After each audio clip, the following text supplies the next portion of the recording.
अजर है, अमर है, इसे वायु ना तो सुखा सकती है, ना ही अग्नि इसे जला सकती है, और ना ही जल इसे भिगो सकता है। भोले बाबा पार्वती जी को कथा सुना रहे हैं, तो आज पहले दिन की कथा से उस अंडे में जीव प्रकट हो जाता है। वो जीव भी कथा सुनने लगा। अब कुछ देर तक तो माता कथा सुनती है, फिर निद्रा रानी की गोद में चली जाती है।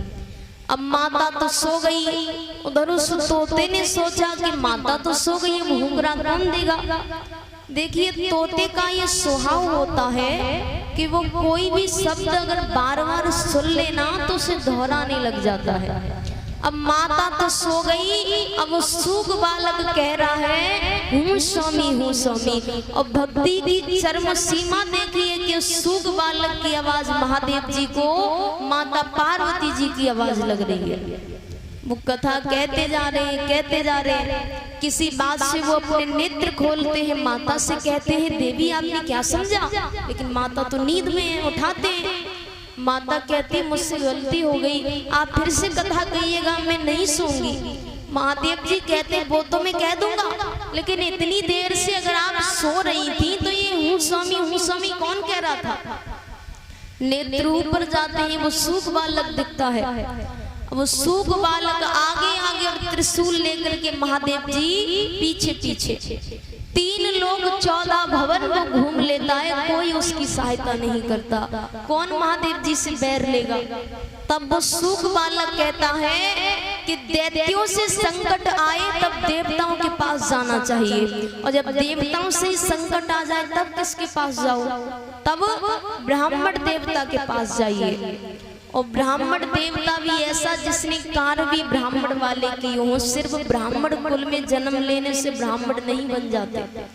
तब वो सूग बालक वेद व्यास जी के आश्रम पर पहुंचता है। सुबह का वक्त था, वेद व्यास जी की पत्नी सोकर के उठी थी, अपनी टहनी पर खड़े होकर के उपासी ले रही थी, और उपासी लेते वक्त वो सूग बालक उनके मुख से होकर उनके गर्भ के अंदर चला जाता है।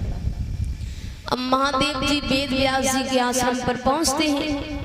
वेद व्यास जी ने महादेव जी को देखा, झपट कर पैर पकड़ लिए, कहने लगे महाराज अरे पहली बार तो आपके दर्शन हुए और वो भी इतने क्रोधित नजर आ रहे हो, क्या बात है। महादेव जी कहते हैं आपके यहाँ पर एक चोर है, वो मेरी चोरी करके आया है। वेद व्यास जी कहते हैं महाराज आपके कैलाश पर्वत पर ऐसा है ही क्या जो चोर चोरी करके लाएगा। यानी मेरा मतलब है कि आप तो कोई कीमती वस्तु रखते ही नहीं हो, अगर उसने भांग धतूरा चुरा लिया हो तो उसके लिए इतना गुस्सा। भोले बाबा कहते हैं उसने मेरी अमर कथा चोरी से सुनी है, मैं उसे मृत्यु दंड दे करके जाऊंगा। वेद व्यास जी कहते हैं महाराज भक्त आपसे सही कहते हैं भोले भंडारी, आप बड़े भोले। अरे जब उसने अमर कथा सुन ली तो वो तो अमर हो गया, आप उसे क्या मार सकते हो। और हाँ आप मार भी सकते हो क्योंकि आप महाकाल हो, सर्वशक्तिमान हो। आप अगर आपने उससे मार दिया तो आपकी अमर कथा झूठी हो जाएगी। भोले बाबा कहते हैं मार नहीं सकता तो बंदी तो बना सकता हूं। महादेव जी कहते हैं कि मैं 1 वर्ष की समाधि यही लेकर के बैठ रहा हूँ आपके आश्रम पर, और 1 वर्ष के बाद में उसे यहाँ नारद जी तो चले गए, कहने लगे बाबा से मत कहना कि मैं आया था। नारद जी तो चले गए। अब माता को बड़ा क्रोध आया, ये अमर कथा क्या होती है, बाबा ने मेरे लिए क्यों नहीं बताया। भोले बाबा कैलाश पर्वत पर वापस लौटे, रोज की तरह कोई आदर स्वागत नहीं। भोले बाबा अंदर गए, पार्वती जी को देखा बड़े ही गुस्से में बैठी हैं। भोले बाबा पूछने लगे देवी क्या बात है।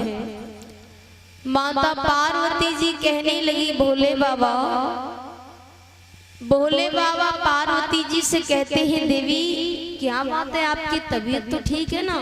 माता कहती है बिल्कुल ठीक है।